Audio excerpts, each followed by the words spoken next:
كم من فتاة كانت متحجبة تركت حجابها بسبب من؟ بسبب هؤلاء الذين في مواقع التواصل الاجتماعي قد تبرجن وجاهرن وافتخرن بتبرجهن. كم من شاب دخن، وكم من شاب شرب الخمر، وكم من شاب وقع في المخدرات، وكم من شاب وقع في الحرام بسبب المجاهرين، بسبب المفاخرين بالحرام. فهؤلاء الذين يعملون مع الشيطان.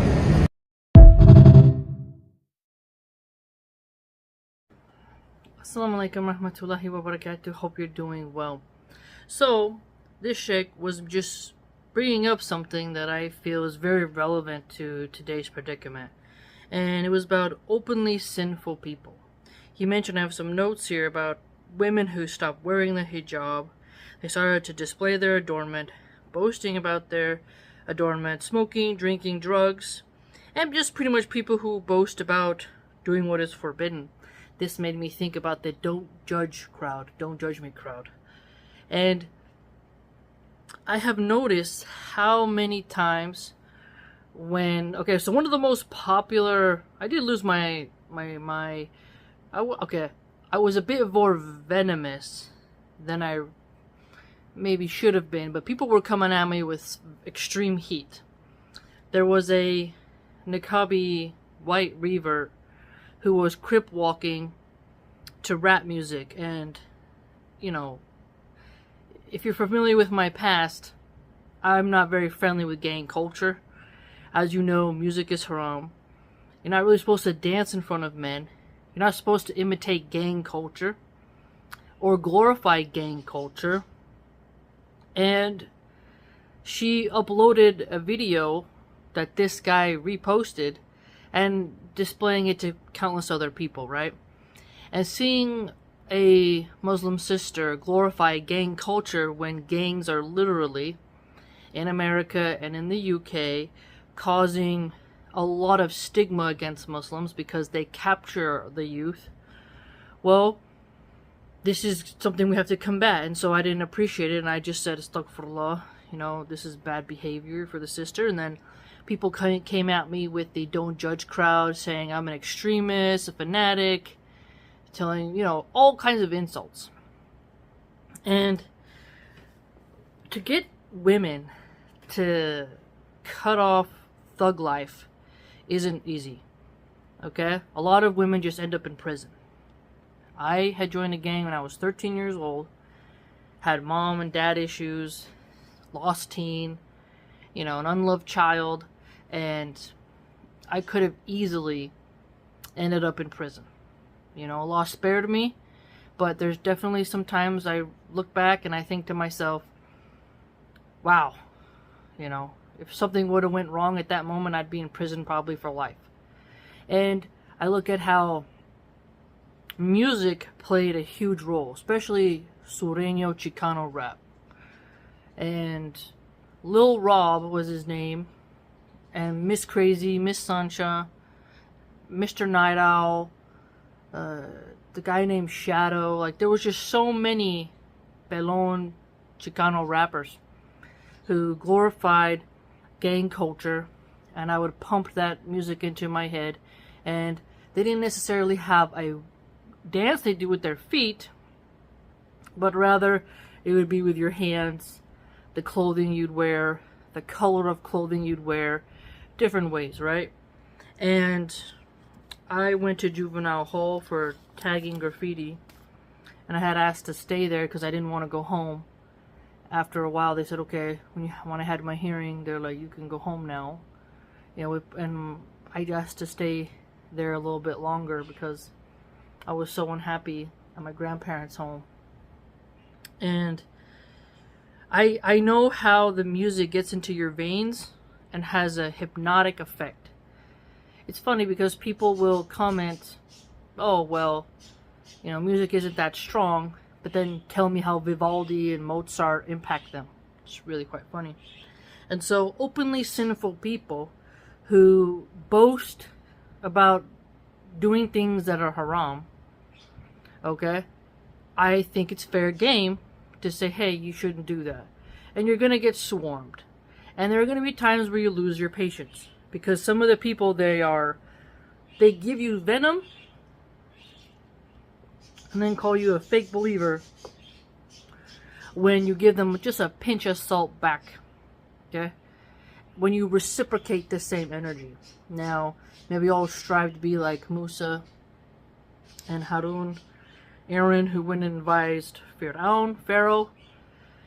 That's a level of Imam that takes time, okay? But it's not easy, okay? Now, the people who stopped wearing hijab, there is a huge rise of white blonde women not wearing the hijab, getting massive amounts of followers. And this is a covert way to infiltrate the Muslim community, because it's a feministic thing to say, no, we don't have to wear the hijab. And I started to notice, like, I have another thing I think, that men, if there's a woman in a bikini with a blue check mark commenting under your video, I think you should remove the comment or block her. Because oftentimes these women only comment to funnel Muslim men to their OnlyFans, okay? And it's a fitna, and they're trying to honeypot chicks. This is a real thing, where agent women will use their allure to get Muslim men into scandals, which demoralizes the Muslim community and causes, a lot of strife. Okay, so you should remove women like that who have ulterior motives. Okay, and so I noticed on Faris Hamadi's comment section, and I saw a lady who was her breasts were out, and you're just like, obviously she's not a Muslim. And I know you can tell me, maybe she's curious, but there's an ulterior motive going on here. And I noticed that Brother Will Hart comments of the uncovered women more than the covered. Okay, may Allah help him. Maybe he doesn't realize he's doing it, and I definitely understand it's hard for men. Okay, I'm not trying to make it sound like it's so easy, but this can make sisters think that the only way you can get attention is by showing what you got, showing the goods. And the fact that the white, blonde, blue-eyed reverts who don't wear hijab get more views than the sisters who cover, I find that to be quite troublesome. Now, I know that there is even further saying no women should ever speak at all online, but I have often talked about, if you don't feel the void, someone else will. So women do need to have female role models, and in the age of social media, little girls do need to see some representation. Okay, just like boys need to see masculine figures and not men wearing makeup, women need to see pious sisters and not just sisters who are showing all the goods, because eventually they'll imitate what they think is popular. And some women don't even know there is the other option of modesty. Okay, I never once growing up remember seeing any Muslim woman covered. Okay, in high school there was no Muslims, there was no women wearing the hijab. It's all skin tight clothing, lots of hedonism, and so don't ever underestimate the power of imagery. Okay, and women who will boast about their adornments, what they got, what Allah blessed them with, they often make easy money. And so if you have a sister who's covered, but she's barely making ends meet, and they have humble means, but you see an escort who's going to Dubai showing all the goods, and she's living the high life, this really creates doubts in a woman's mind. Okay? And that's why it's really important for sisters to think about what they create, how they're creating it, and how, we have to self-police each other. I know there's a joke about the haram police and no one can be perfect, and people will make mistakes sometimes with their assumptions, but I think it's incumbent upon us that when we see someone glorifying smoking, drugs, haram actions, we say, hey, you know what, you really shouldn't be doing that. And this makes me think about Andrew Tate. He's smoking, He claims he doesn't drink, but he promotes a lifestyle of lewdness, of hedonism, arrogance, debauchery, gambling. Okay, lots of haram things. And well, don't judge him, he's a brand new revert.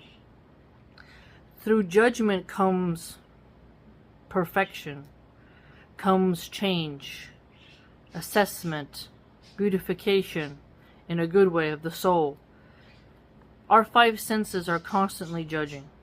We're judging the weather, we're judging our food, we're judging the smell of the air, everything.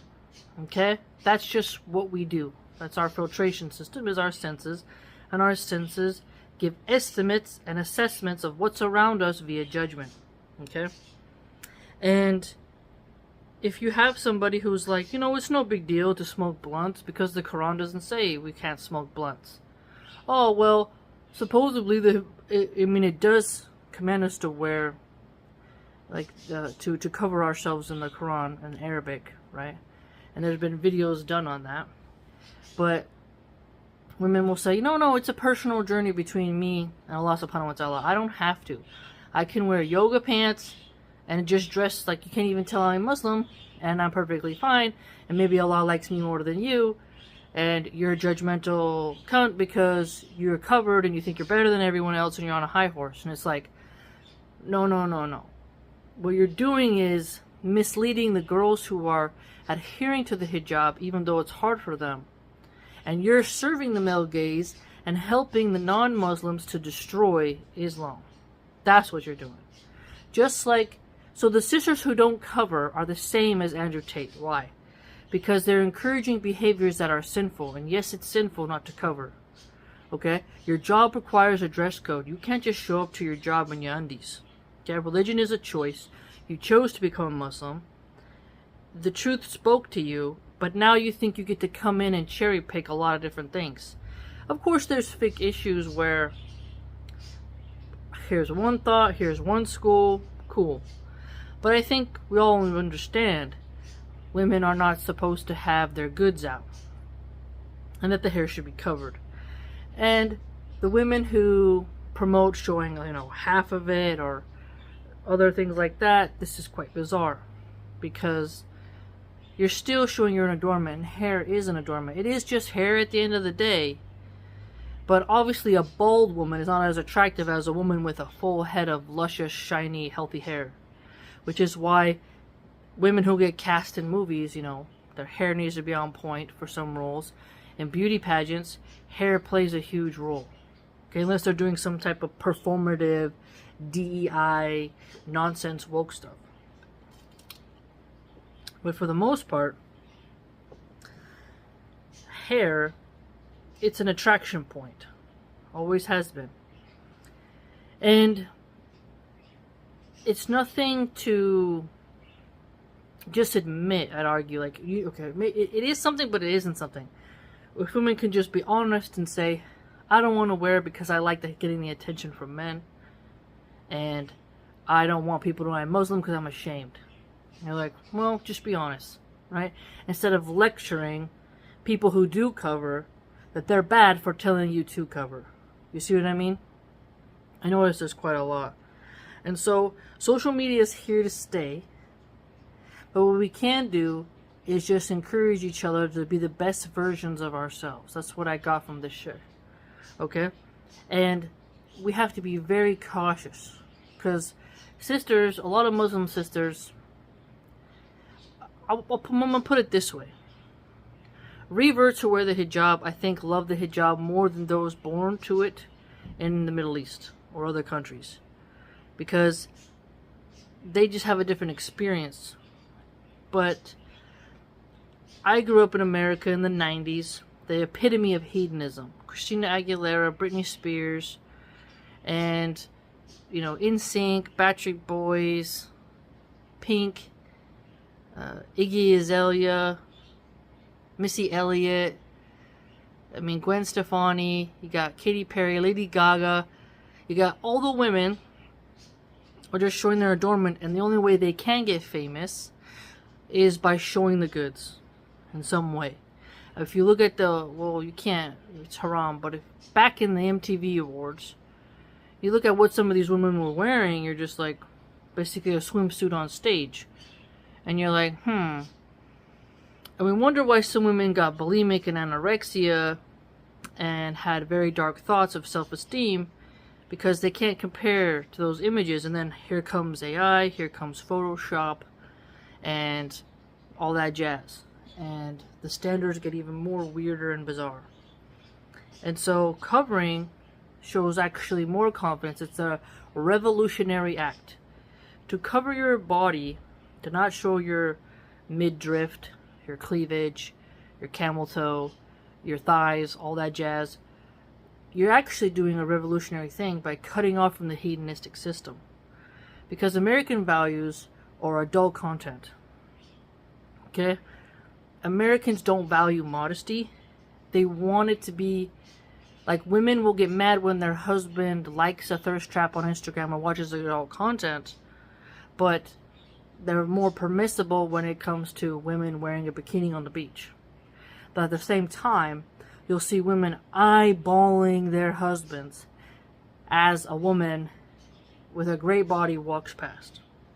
So they brought their husband to an area of temptation where it's like almost impossible not to look, and then they feel insecure when their husband does look, and then they have an argument on the way home.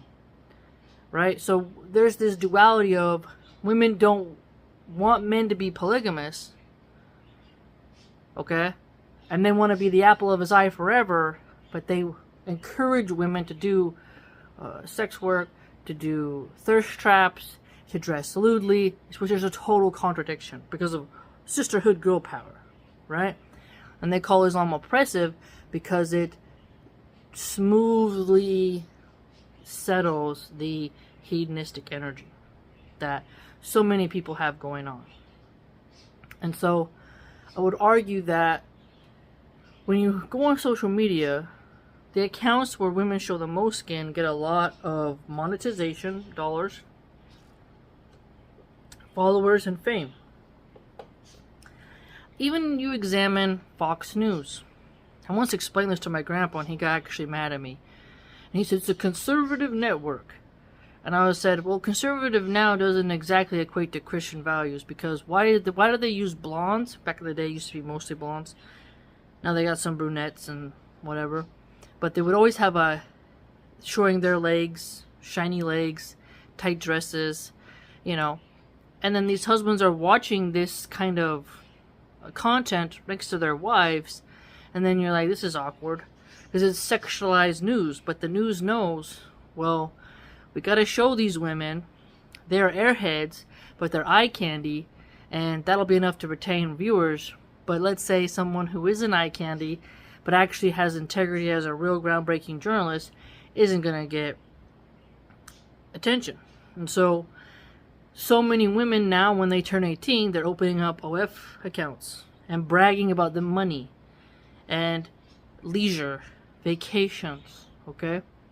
There are women who go to so many different procedures to alter themselves to look like the most trending adult entertainer. And so it's very important that us sisters help each other to become better, right? We have moderation, grace, but also firmness, accountability, and integrity with very stringent honesty levels. Okay? So don't lose hope. Okay? Someone may be displaying you the goods. Okay? And I would argue that those women are sinful, but it's hard when you are in your prime. It's really difficult not to show the goods, especially when men will give you more attention. You know, you show the goods, well, you're going to climb that ladder pretty fast. And drug use is heavily promoted in songs. I made a video on music not too long ago, and I included some screenshots that just documented how many rappers, hip-hop artists, R&B musicians, country music stars, heavy metal, rockers, classic rock, you name it, how many of them promoted alcohol or drugs in their content.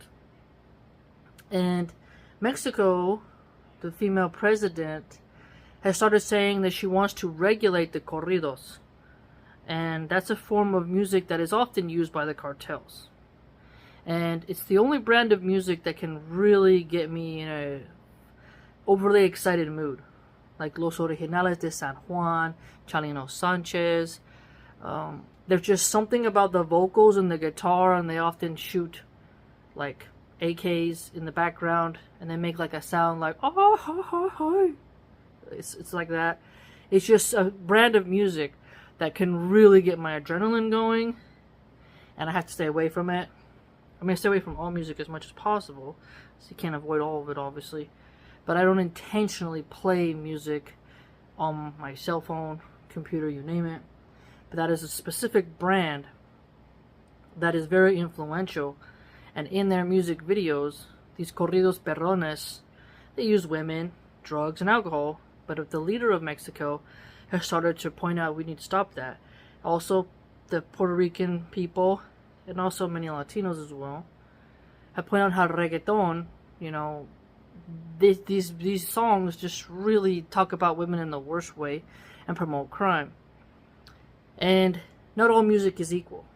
I've often had people, when I said that the Niqabi sisters shouldn't dress like that, they called me racist. And I was like, no, if she was twerking to corridos, if she was slow dancing to an Italian mob song, I would say the same. But you cannot compare thug rap, trap rap, to Russian waltz music used in a gala. Both are haram, but one is refined and one is ghetto. You know, you can't, like a love song that talks about, I love my wife. It's not the same as, oh, slap her with a D, slap her with a D, get on your knees, skeet, skeet, skeet. Like, okay? The lyrics aren't the same, so therefore they can't be the same, morally. Haram is haram, but ghetto and, you know, of a higher nature, that applies to music. And so, and plus it's also insulting to think that, you know, gang culture is inherently black when there are the Chinese triads, Irish mob, Jewish mob, Italian mob. You know, if you look at organized crime historically, every group, every country is going to have an element of crime.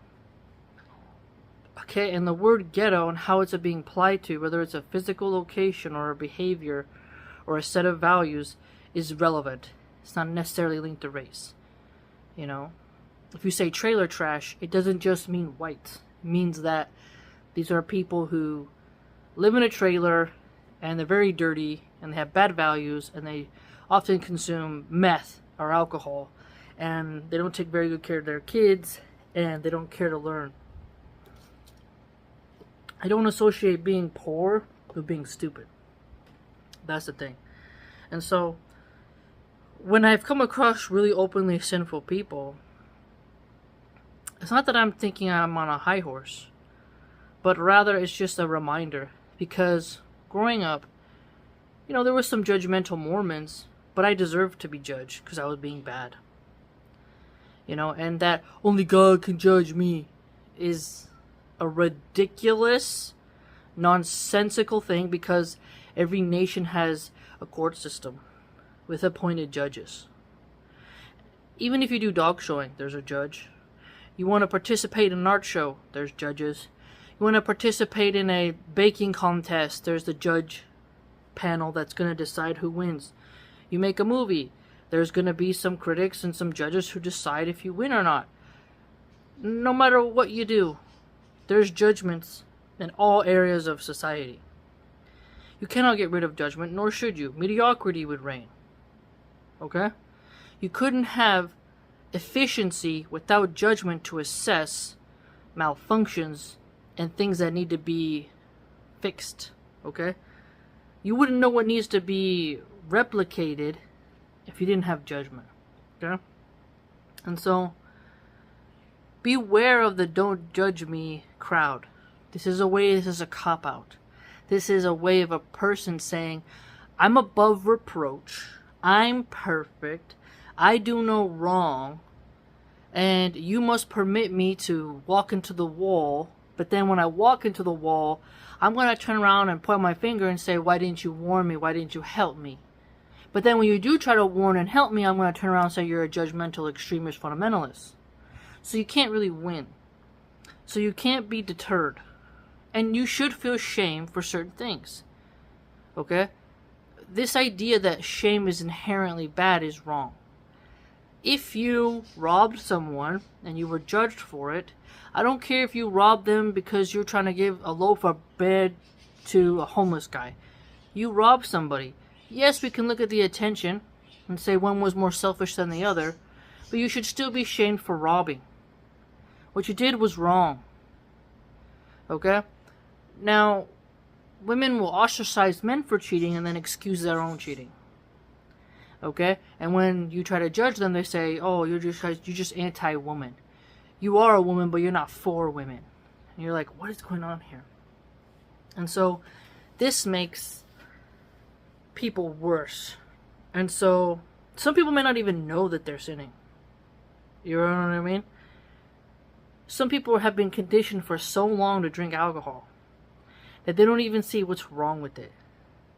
I was watching this movie called series on Netflix. It was a pretty feministic film, but it had some pretty good acting and some good points. This chick, her boyfriend, who they live in a trailer, he eventually gets really deep into alcoholism. He punches the wall, throws a glass vase at the wall. The vase shatters close to the head of the child, and she leaves and goes to a domestic violence shelter, and it shows her struggle to leave him and whatnot. And if you were to tell a girl like that, your husband is sinful for drinking, she maybe say, well, stop judging him, stop judging him. If you warn her and say, thousands of women throughout history dated men, married men who drank, and it turned out bad. Why do you think it'll be different for you? Stop judging me, stop judging him, don't judge our relationship. Then she's in a domestic violence shelter, and she's calling you for help. See what I'm saying? Now, think of the fat acceptance movement. Remember I shared not too long ago, a black female rapper was so morbidly obese that her Lyft driver said, I can't support you in my car. And she tried to sue him. I have posted on my blog this page on Instagram called the Anti-Diet Plan, I believe the handle is, where she kind of just really is being an enabler. And remember I shared with you that San Francisco has a body positivity czar. Okay? So, when you start to notice how in the 90s, like, Britney Spears would have a little bit of a just normal healthy pudge on her tummy, and men would call her fat.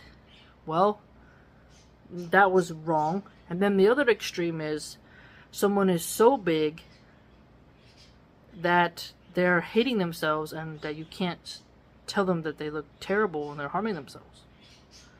I watched this with Brendan Fraser, the guy who acted in The Mummy. He played a gay dude who was an obese guy in a movie called Whale. And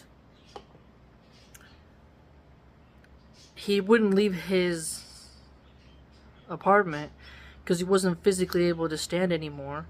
And his caretaker nurse would just keep feeding him, unhealthy food and stuff like that.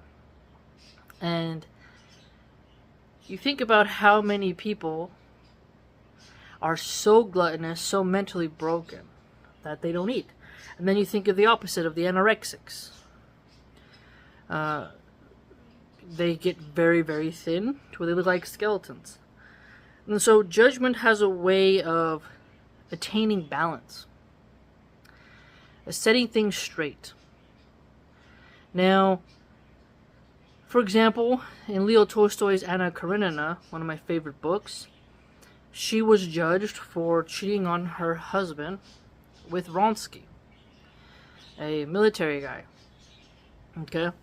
And this shame ostracized her from society. And it ultimately led to their relationship not working, and she threw herself in front of a train. And at first you may be thinking they shouldn't judge, but she should have got a divorce first and then went through the proper channels of marriage. But I had to understand that it's implied that divorce was more difficult then.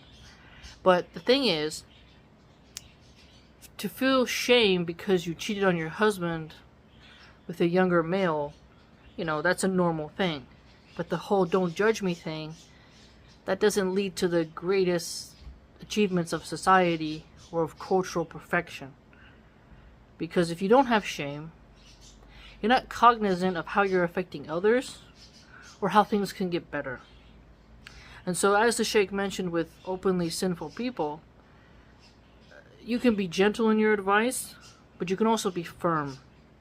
And I want you to think about how in the military, they don't give kisses and cotton candy when they're saying you messed up, you screwed up. Okay? They harden you and make you better. And they strive towards excellence. When you think about coaches, when they're yelling at their players, they can go too far sometimes, but they're often saying the truth where it needs to be said, no matter if it stings. Men can tell other men tougher truths, whereas women, they want everything sugar-coated to the point where they get cavities and their teeth fall out. Women will say they're equal to men, but they can't handle the equal tenacity. They can't handle the intensity of raw, unfiltered truth. Everything has to be emotional with a soft tone, and even then these women can't handle it. Okay? And so the whole don't judge me movement is a psyop. I know that word gets overused, but it's used to destroy people. Don't judge so and so for using drugs. They might have had trauma. No, you should judge them, but you should still help them. But you should say, hey man, you're using meth, you look like garbage. You're scratching up your face. You're hallucinating. And, you were arrested for running around naked in the parking lot. Are you just supposed to pretend that didn't happen? Sometimes people have to be made aware of the black mirror in front of them. That I'm so into rigorous examination of my own self. Not to where it cripples you, because you don't want to be crippled. You don't want to be incapacitated. You don't want to be frozen. Like, I can't make a left or right move because I'm too critical of myself and I'm overthinking. No. But you do pause and say, ooh, I messed up at that. Like, imagine, I'm sure you've had this in your life. You thought you did something, you said something, and it was a bit cringe. And you were like, I really shouldn't have said that or done this. Oof.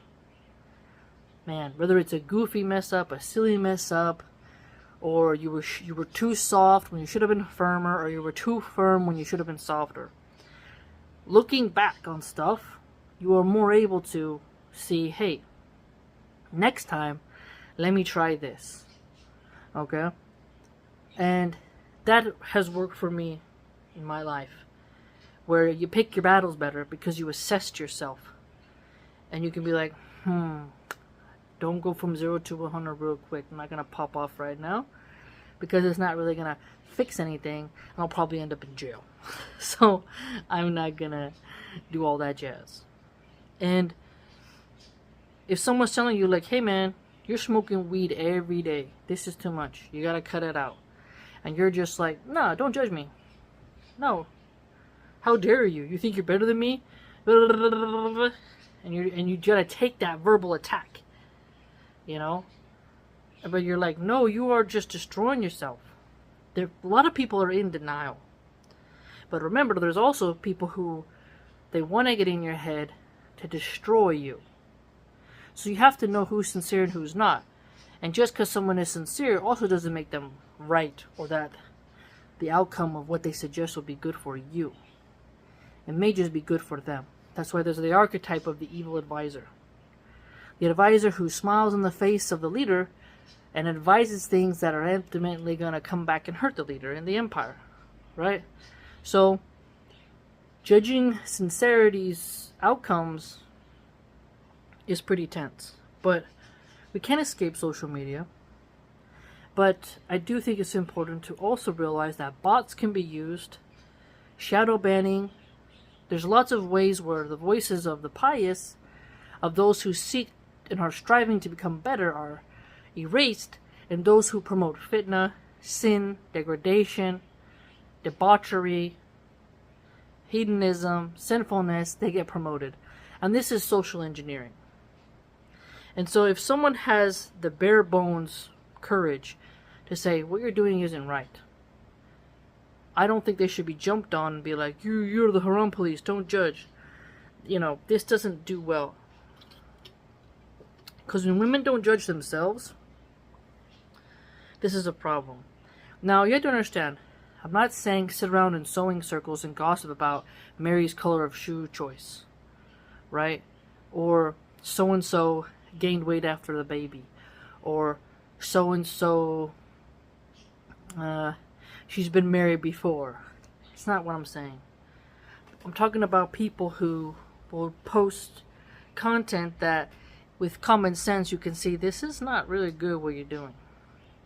And when you say like, hey, you shouldn't do that, they're like, oh, don't judge me, how dare you, you're this, you're that. And it's like, okay, even if the insults you say are true, it doesn't change what you did. Like, for example, I've had, when I commented on that niqabi who was doing gang walks, one of the women who just wouldn't accept that I had defeated her, that I had proved her wrong Islamically, and that she was using her own personal rationalizations which are irrelevant to an Islamic argument. But she just said, like, how many sins do you have that you're hiding, and here you are pointing at hers? And it's like, hold up. If someone has a sin of, let's say something, okay, let's say a guy gambles. He has that sin of gambling.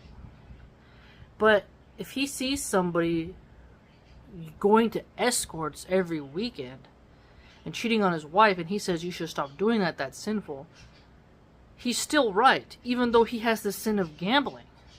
You see? His sin doesn't make it so he can never tell someone to stop. You know? Even if somebody is, let's say, let's put it this way. Let's say there's a sister who goes to a gigolo, which is a male escort, male prostitute. She cheated on her husband, let's say. And she repented and reformed. But then she sees another sister who, she's not fulfilling the intimacy rights of her husband. And she advises the sister and says, you know, what you're doing is sinful because you're telling him no all the time, you're neglecting him, you're pushing him to sin. If that sister turned around and says, well, you cheated on your husband, so why should I listen to you? It's a different sin. She's repented, she's changed, but her point still stands, regardless of the sin she herself did. See what I'm saying? You know, because then no one could correct anybody if it was that way. Because people misuse that Jesus quote, he without sin cast the first stone, and then they're supposed to say, and rise and sin no more. And then that other quote, oh, you have something in your eye and you're a sinner, and you take that out of your eye before you go around judging everyone else. That's like a chef saying, you burnt the souffle, you know, and last week the chef burnt the chicken. Right? You screw up, you screw up. You call a spade a spade. You messed up, you messed up. You know, you did that action, so we're allowed to comment on that action. You know? Of course there's going to be people who are petty.